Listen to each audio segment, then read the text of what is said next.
as you know, I know you know, Van, because you've come before, but this is open office hours, so I'm happy to talk about or demonstrate or show you whatever you want to do. So we're going to record it, and so the recording will be shared in our course. And then you can earn 5 points extra credit by either after participating here or viewing the recording, basically writing a paragraph sharing how you think this type of tool, these live synchronous communications, might or might not work in your class, whether it's face-to-face, hybrid, or an online class. So I have the chat room open, so if you want to chat something, and you opened it obviously because I can see that, so, but it's not included in the recording, the chat part. Question. Yes, Van. The 5 extra points, is that per every meeting, every Klatch that we have, or just overall for one? Overall, you can just earn it one time. Okay. So I did it the first one already, I believe. I think you did. I just didn't read it yet. Yeah, okay.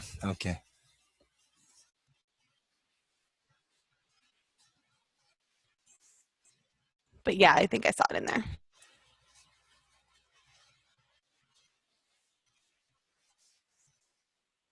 I'm going to do an announcement about it too, but people have been asking me about videos, creating videos for their class.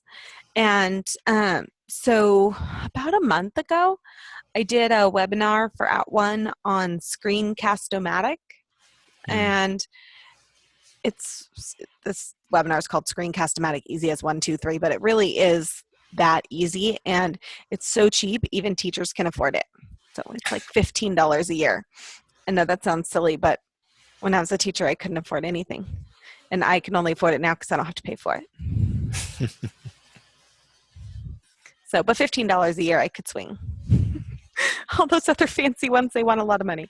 So, but allows you to, you can film your face, or you can do tutorials on the screen, which is really cool for, yep, that's exactly, you spelled it right, Screencast-O-Matic.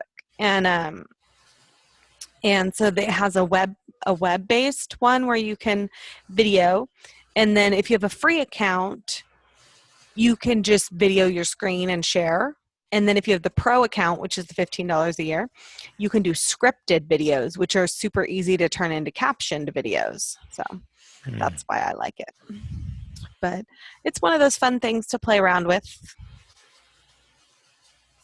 That gets easier the more you do it, like everything.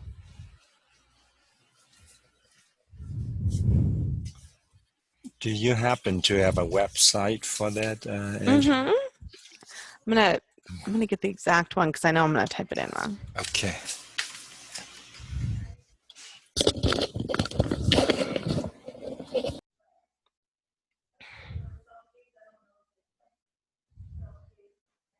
All right, Erica, let's look at it.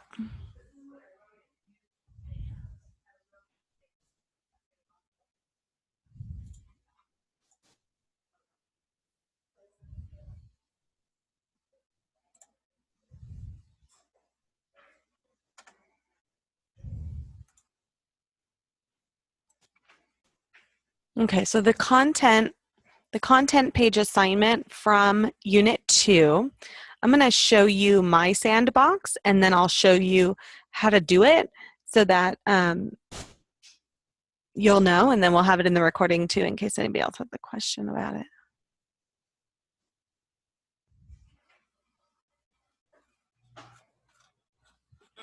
All right. My sandbox has a lot of junk in it, so just pardon that. All right. So this is my sandbox. Pardon the background noise. Our AC in this building is like, I don't know, super loud. Okay, so this is my sandbox. So if I want to create a new module, you guys did that. You click on module, and then it creates a new module. And when you make it, by default, it has this little cloud with the X. It's gray with the cloud. The reason why modules and pages are not automatically published is that gives you an opportunity to create stuff behind the scenes, because you don't want everything you create to automatically push out to your students because it may not be ready. So that's why by default it's not published, and then you have to publish it so that your students can't automatically see what's going on. Now, if you have a module that's not published like this, but you publish the pages inside. They still can't see it because the module is like the bucket. And so everything you put in there, if they can't see the bucket, they can't see what's inside either. So, but conversely, if you have the module published and you don't have the pages published, the module will look empty. It'll be there, but it'll look like it doesn't have anything in it because these things are basically invisible.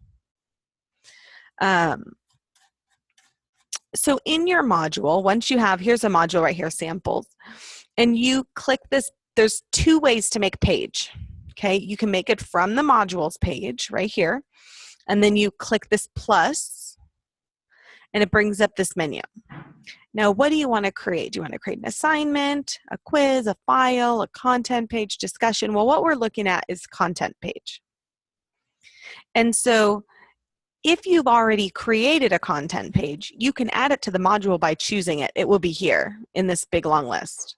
Now, when you're first creating your sandbox, there may be nothing here because you haven't created anything yet. Or there just may be a couple things. This is like every page that's ever been created in this sandbox. So, so you want a new one. So you're just going to say, okay, this is my sample. Oops. And then add. So here it is down here, sample content page 3. And then I click on it, and it's empty.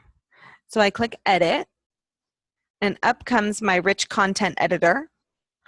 So I can create whatever I want. Now, obviously, when your box is smaller, it'll usually make this 2 lines. I've never even seen it in one big, huge line like that. That's super weird. But here's all your tools you're going to use to create your page. Okay. We want you to get in the habit down the line. We don't talk about in this class at all, making your pages accessible by using the styles here for headers. But I don't want to talk about that too much because it's just going to make you confused. So anyway, you put your content in here and you save it, or save and publish it if you knew you were ready.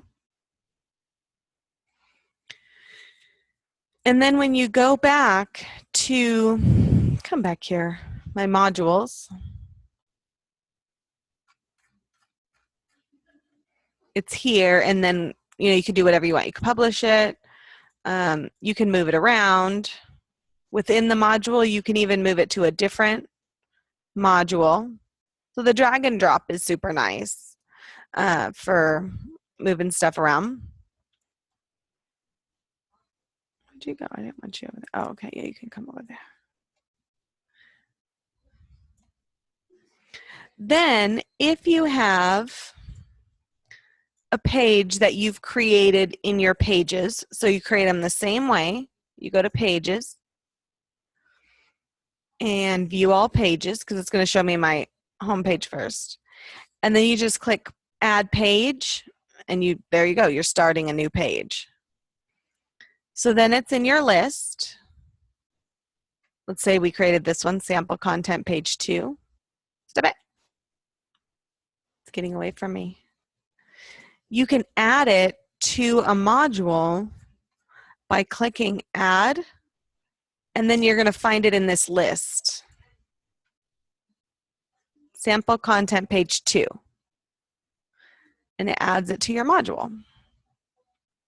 And then you can move it around, put them in whatever order you want. If you want to rename the title, you just click edit. If you want to make them indented, see how it made that one go in a little bit? I don't know how many it'll let you go. But it's nice because it kind of gives you that flow when, obviously, probably the first one's not the one you're going to want to indent. But it's a nice option as you're going through because you may want your assignments to be indented and then your content to not be indented. Just to kind of give them a feel because you can't change the colors or anything like that. The only reason you see different colors here is because these are not published, and the green ones are.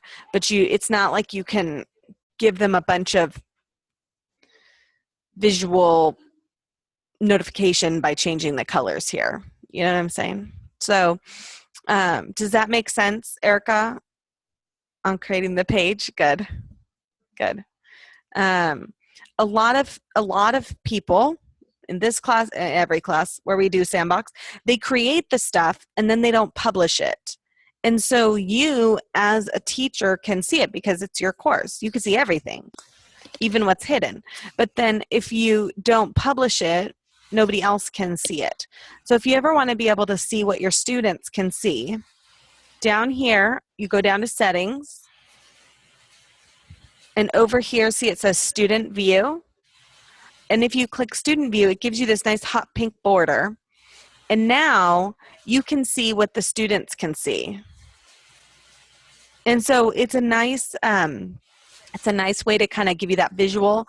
If you've removed any of these on the side, which you can do in settings also, then you'll know what they're seeing. So also, here's a tip, whenever you complete a navigation video, so one of those, if you're doing a screencast-o-matic kind of video, and the goal is that you want the students, you want to give them kind of a tour of your class, it's always a good idea to do it in student view so that what you're videoing looks exactly like what they're seeing, so that they're not like, well, I don't see that.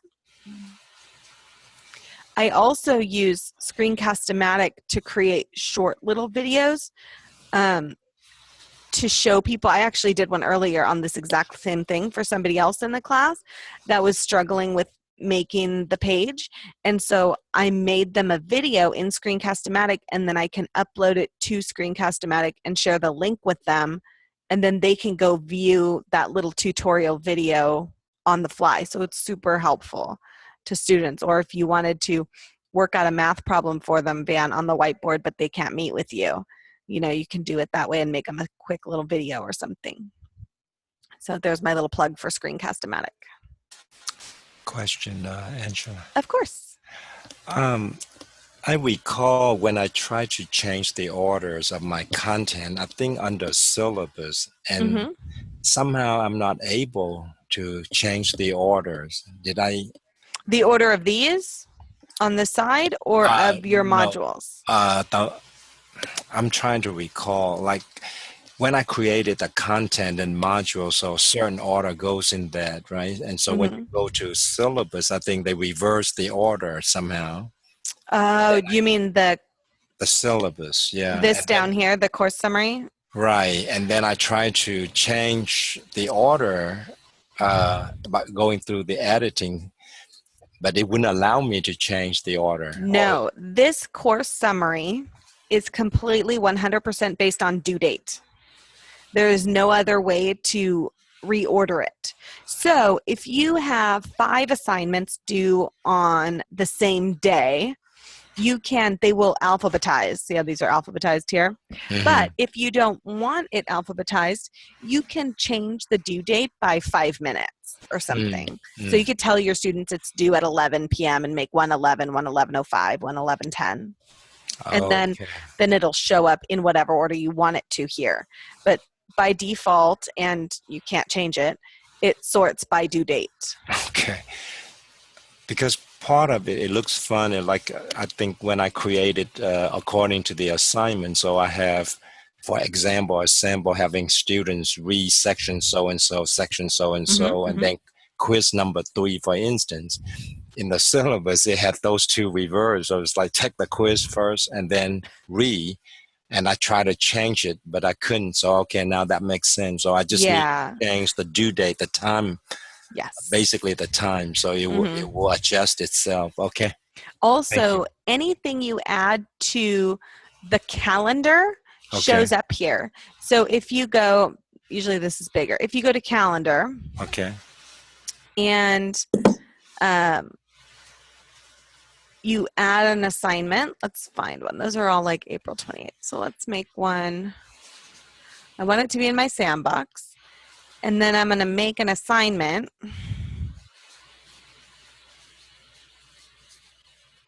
We'll make it for Wednesday.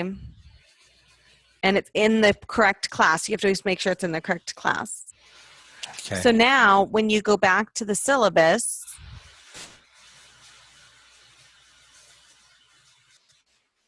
It should show it. Yeah.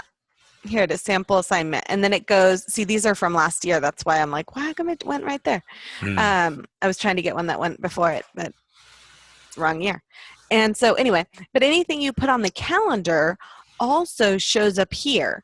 And so the good thing about that is if, say, you're reading, the reading assignment isn't actually something they turn in, you know, or there's an event on campus you want them to go to or something like that, and you want it to show up here, you can just add it via the calendar tool, which is one of the assignments for this coming week.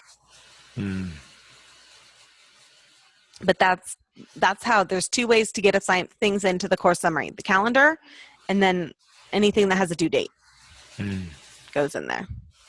Okay, thank you. Did that answer your question? Yes. Okay. Thank you. You're welcome. Hi, Pamela. Angela. Hi. Hi, I have a question. Yes. You mentioned earlier that you were making a video, quick video for some students. What is that site or app that you used? The one that I use is Screencast-O-Matic. SCREEN. I put it in the chat for you. Where? If you go in, like, move your mouse around and then pick chat, which is like a little, it looks like little conversation bubble.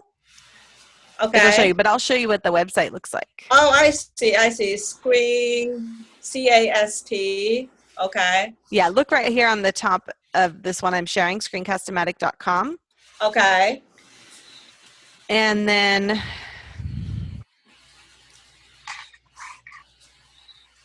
if we're logged in to the account, then it shows like every one that I've made. Okay. But I can create them on the fly. This is a pro account. The pro account's only $15 a year though, so it's not like out of reach. But if you let's see. It'll start the recorder on the screen. Okay. And then let me see if it does it. Here it is. So that's what it looks like. And it'll record anything that happens in the frame. So I just can click the record button right here. And then it records my voice. And so I can talk. Okay. And then, but if I'm trying to do a tour of how to make a video, how to make a content page, any of those things, then I want to do it. Just a quick one for a student, like as feedback. Okay. It'll save it in, so I can record it, and then I click done, and I give it a name, and I tell it to upload it to Screencast-O-Matic. And then it'll give me like this is the one I made. So it'll give me a link right here, and I can send them directly to this link, and they can watch it right from Screencast-O-Matic. I don't have to upload it to YouTube or anything like that. Oh, I like that. Yeah, it's super handy. So it captures the computer screen, right? And when you mouse over something, the mouse would appear. So it makes like a yellow circle. Okay. So you don't need to be drawing arrows or something like that. Nope. And usually, I mean, so it has the cursor. So like you can see my mouse, right, when I move it. So when I do that on the recording, it makes like a yellow, just like a yellow halo around it, a yellow circle. And so you can say, you know, look over here or look over here. It's not super bright, but, and because if you have the pro one, you can go in and edit videos and make it do stuff for you. That's what we use for our navigation video and our welcome videos and stuff like that. But if you want to make a quick video, you don't have to do any of that. And you can also choose, I don't know if it'll allow my webcam to do, it won't, because I'm using the webcam in Zoom, so it's like overriding it. But if you can do a webcam, which will just do your face, just like you see in here. And then if you do both, it'll show the screen and then this little tiny screen down here of your face. Kind of like how when we're sharing in here. I know somebody at my school who uses Zoom to do lectures. Have you used Zoom before? How do you feel? This is Zoom, and then you can just record. you can record it. So when I do, sometimes, like, okay, for instance, earlier today, I did a tech talk for a different class. So it's very similar to this. So we talk about something in particular and then take questions. Well, nobody came, but the Okay. tech talk was topical. So I still had to video it because they're going to be looking for the archive later, right?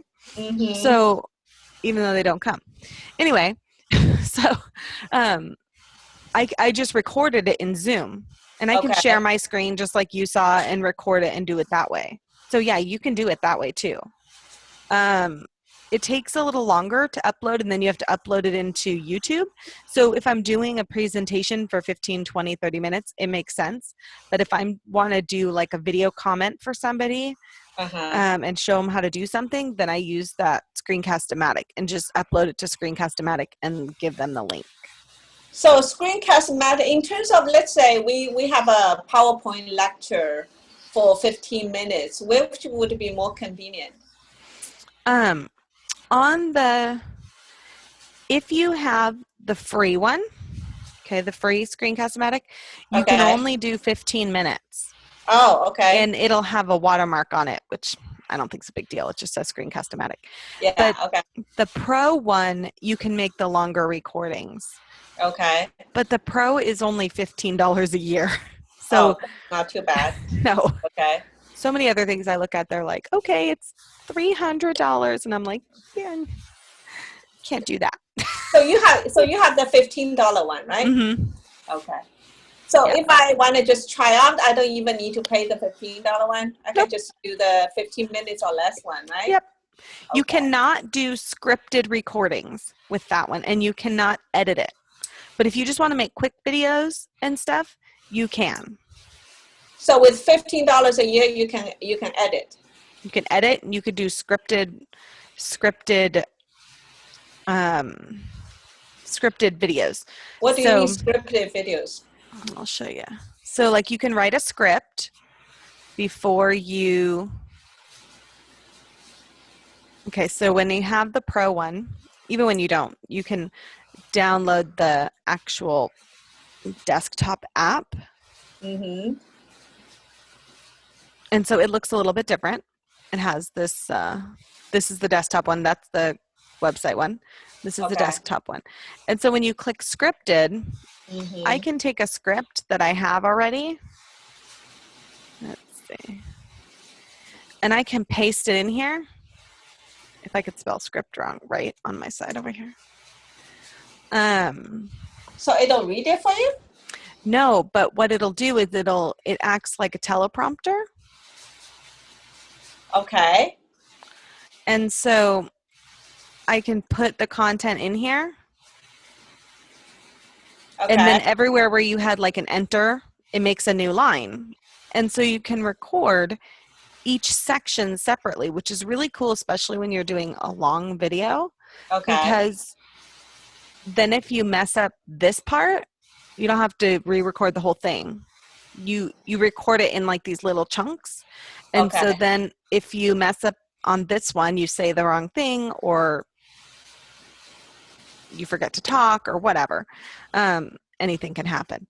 Right. Then you can just record this little sentence instead of having to start over again.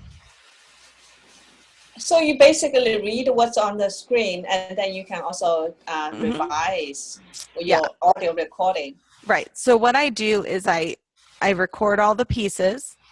Then I record the video part. It won't let me do it right now because we're on the video and everything already. Right. But right.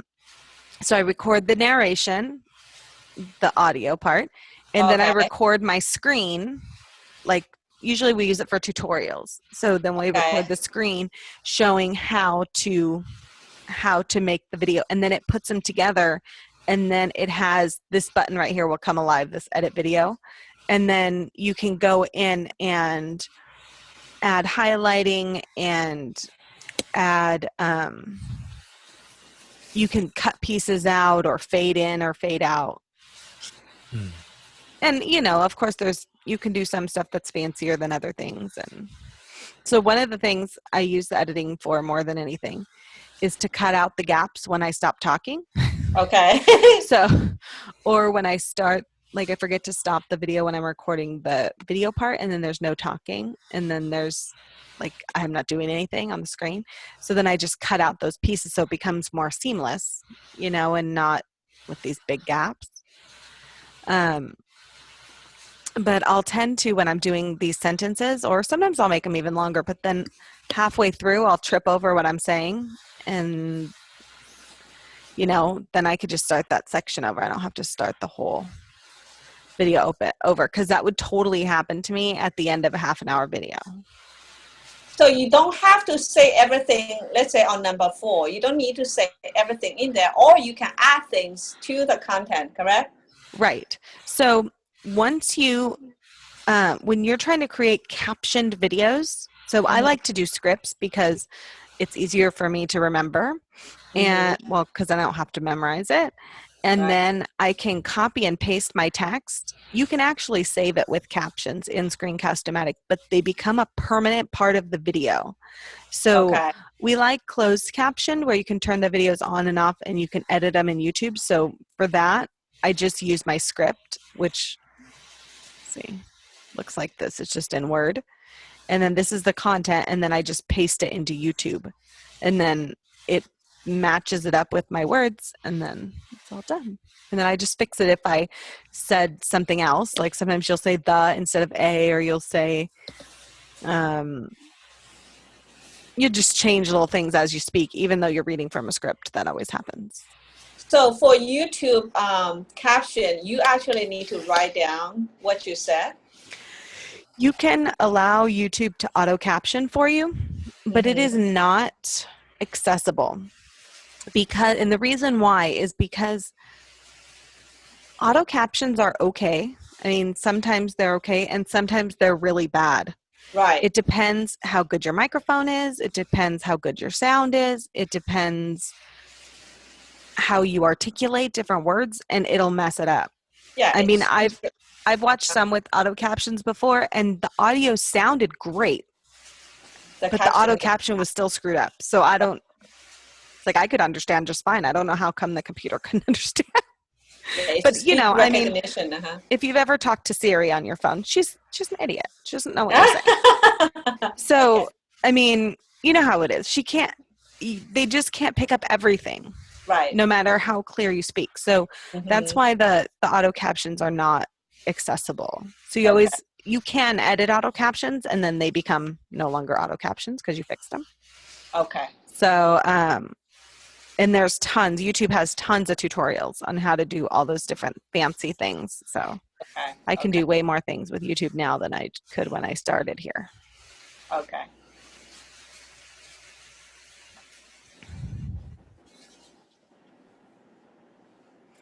So this coming week, we have, I know the calendar items on there.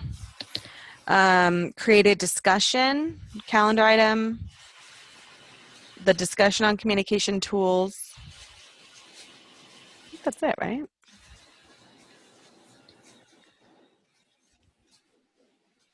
So now in the announcement this week, I used one that I used last year. So I told you guys about it. Because it's, if you watched it, I don't know if any of you watched my video yet, but I recorded it in Colorado. So I wanted to use it again because it was a nice video. But I recorded it on my phone and then just uploaded it to YouTube. So I didn't use the computer. At the time, I did not have a computer that had a microphone. And so I couldn't, it would record me, but then nobody could hear me. So I would just record with my phone and then upload it. And so in this course, again, we don't talk about videos that much, but when you start making videos for your course, you don't have to have a bunch of fancy, you know, hardware and everything like that. You know, if you have a smartphone, you can make a video. And you can just upload it right to the YouTube app. You don't even have to, nothing fancy. Do you use an app for recording on your phone? I record just like a movie. So I'll show you.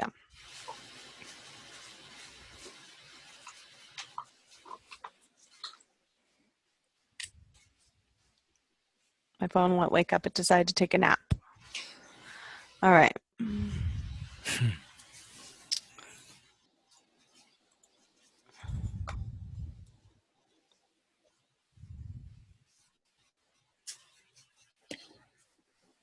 Okay, this is my phone. So if I just click on camera. Okay. And then I just video, just like I would. Well, you have to do it this way, of course. Right. Because otherwise it becomes like this big long, like that on your video. So then I just record the video and then I don't, I just use the video part of my phone. Right there. I don't use any special apps or anything like that. And so nothing fancy. And then I just go to the YouTube app. Okay. And upload it. Oh, and you save it as a file, right? Mm-hmm. Well, your phone will automatically save it. Look, my kids watch all these stupid videos. Okay. And so, yeah, it saves it just as a movie one, and then it'll ask you when you go to upload it. Okay. You know, how you're going to upload it, so. So you can also record right in YouTube on your phone. You cannot record. I have very crazy kids that like to make videos too. And so you cannot record from the YouTube on the computer anymore. You used to be able to, but you can't anymore. So you have to use, I think that's probably because they went, so much to, everybody was recording with their phones. So they stopped supporting the web-based recording. And then you can just put the link into your class site. Mm-hmm. Yep. Oh, interesting. Okay. When you're on YouTube, it'll give you, I have to find one it takes a little while to upload. This one's still processing from earlier.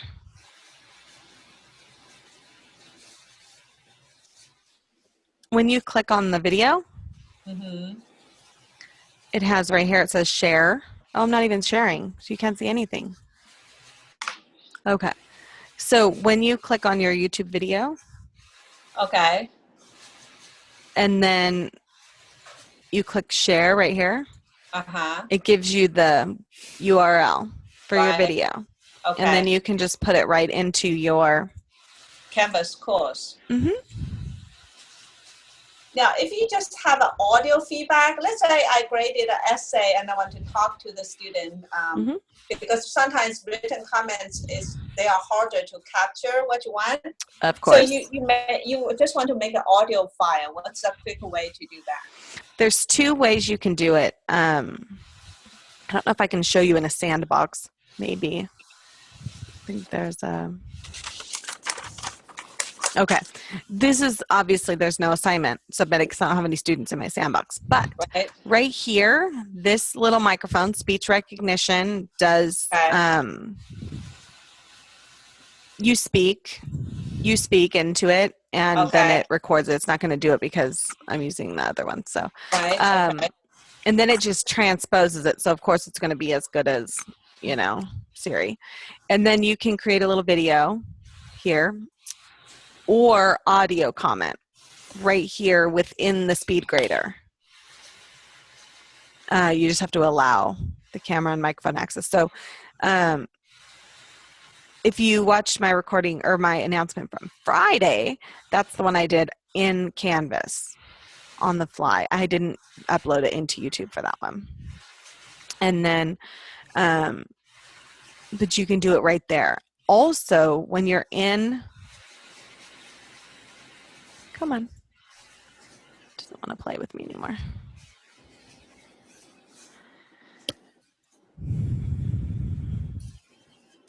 When you're in the rich content editor, you can record right there, or you can just embed it right in there just like you would the YouTube one. I'll show you in the rich content editor what it looks like.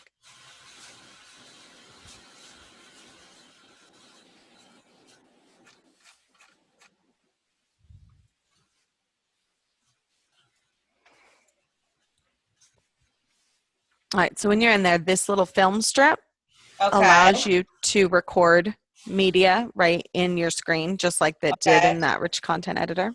Uh-huh. See, now I'm going to break it again. It doesn't like me. It's too slow. Too much going on. And stop it. Okay. And then if you wanted to embed a YouTube video, you take that link. Mm-hmm.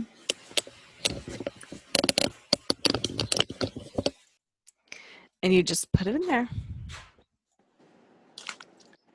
Okay. So for individual student assignment, just use the rich content editor will probably be faster, right? So you don't have to record, upload to YouTube. Right.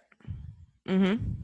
And if you you can do it right in screen in that speed grader, which is where we grade the assignments, and so you don't even have to. Could you show me the speed grader again, please? Sure. All right. So this is accessing it from the gradebook. When you're in the assignment, though, this is what it looks like when you're in the assignment. Right. And then you click speed grader. Oh, okay. So and it takes you to it. It's from the setting. Mm-hmm. It's part of the assignment. So you see it there. You setting. Also see it here. I'll show you. This is our course. And so if I click here where it says to do and it's telling me to grade these things, right? If I click on them, it'll take me right to speed grader. I'm not going to because it'll go to the student submission. Okay. But if you're in the assignment, you can just click on it. So it's under setting. Okay. It's under, the little gear. And then this is the audio and this is the video. Yep. This one is speech recognition. So as you talk, it'll type what you say and then you click submit. Can you just do an audio file so they can listen? So the students can listen? Yeah. You just click this media, record media. Okay. Okay. And then it comes up with two of them. This is video comment, and this one is a just audio. So video comment will show your face. Is that right? Yes. Okay. And the video comment's just your voice. Okay. Or you can upload if you already created an audio file, if you had something to record it on your computer. Okay. And you already recorded it, you can just upload it. But if you want to record it in the speed grader, then you do it right here. I've not actually used it for comments. I usually just make those screencast-o-matic videos or just type them in there. Well, I do individual comments a lot because I grade essays. And it's just easier to talk about what they will need to work on. Mm-hmm. And I usually use Turnitin has audio function, which works really well.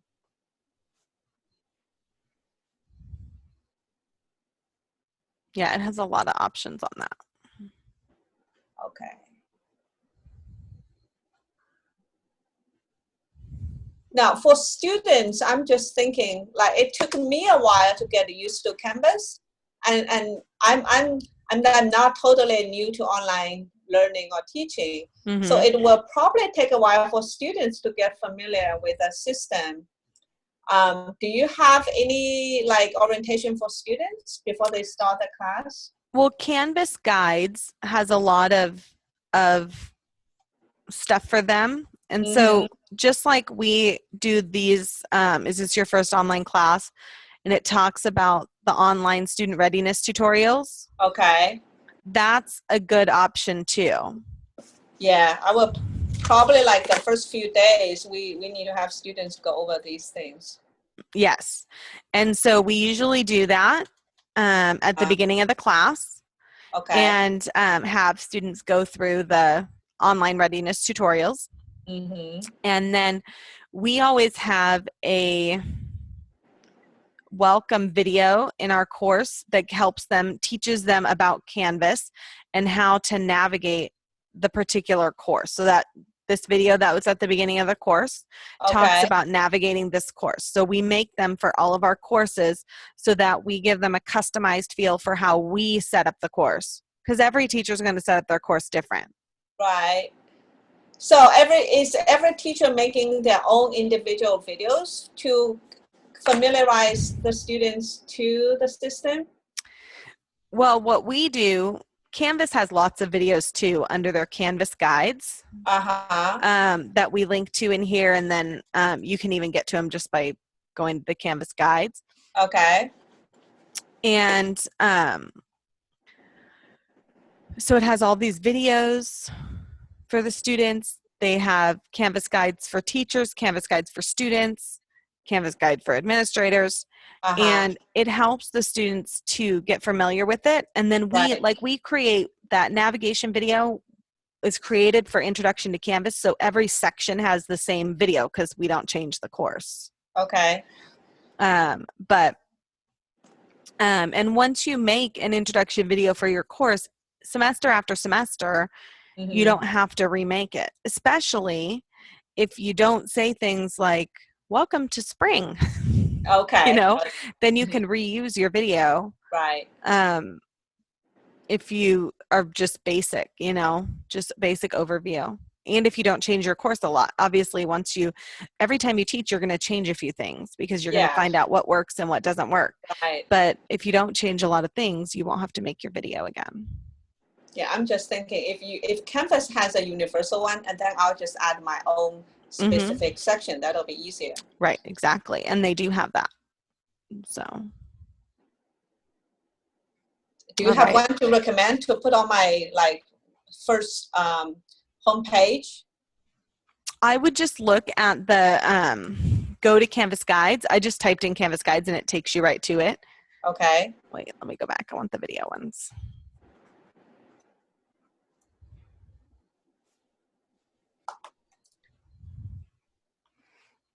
And then it just talks just the very basics about how to use it. And then there's even like students. So there's ones about here's a Canvas overview. Okay. And then there's ones on everything, how to use discussions, how to use the grade book, how to do peer reviews and quizzes, calendar, all those things that they would use. That sounds good. Yeah.